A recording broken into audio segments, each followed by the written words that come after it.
You are listening to KSG Podcast. This is a short, crisp, concise, exam-oriented, edited editorial for civil services aspirants. In this podcast, we are going to talk about INSTC being operationalized. Source for the content is Dipanjan Chaudhury's article for the Economic Times.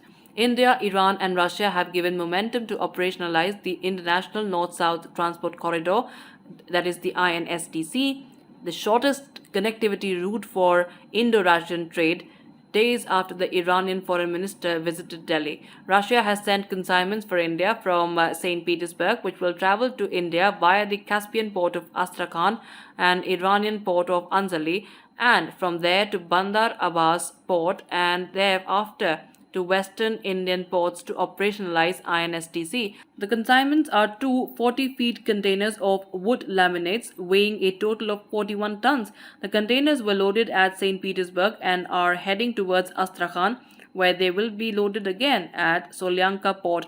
They will then traverse the Caspian Sea to reach Iran's Anzali port, where they are scheduled to be transported to Bandar Abbas port city in southern Iran via trucks. The two containers will then be dispatched to India's largest container port. The total journey will take less than 25 days compared to the nearly 40 days it currently takes to transport goods from Russia to India and vice versa. Besides reducing time taken for trade between India and Russia, INSTC is considered a viable option for Indo-Russian trade amid current geopolitical challenges. INSTC in the longer run would be an alternative to the Suez Canal and Mediterranean, dominated by some powers and Bosporus. Connectivity via Chabahar port and INSTC topped the agenda of the Iranian Foreign Minister's visit to India. There has been a plan to link INSTC with Chabahar port, which India has assisted to expand and is being used for connectivity with Afghanistan and Central Asia. The INSTC is a 7,200-kilometer long multimodal transportation network encompassing sea, road, and rail routes. It links the Indian Ocean to the Caspian Sea via the Persian Gulf onwards into Russia and northern Europe and offers the shortest connectivity route between them.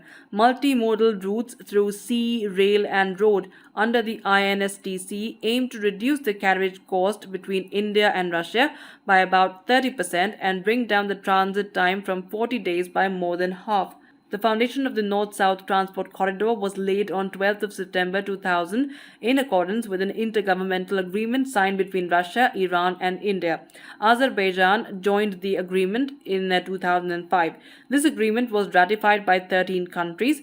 The project has a number of components: Northern and Western Europe, the Russian Federation, Caucasus, Persian Gulf, Central Asia, Persian Gulf, Caspian Sea, and Iran Persian Gulf. That's it for this podcast. Thank you so much for listening. To join KSG India courses and to crack the IELTS exam, visit ksgindia.com. You can also get a PDF of this podcast on ksgindia.com. Thanks for listening and do subscribe to our channel.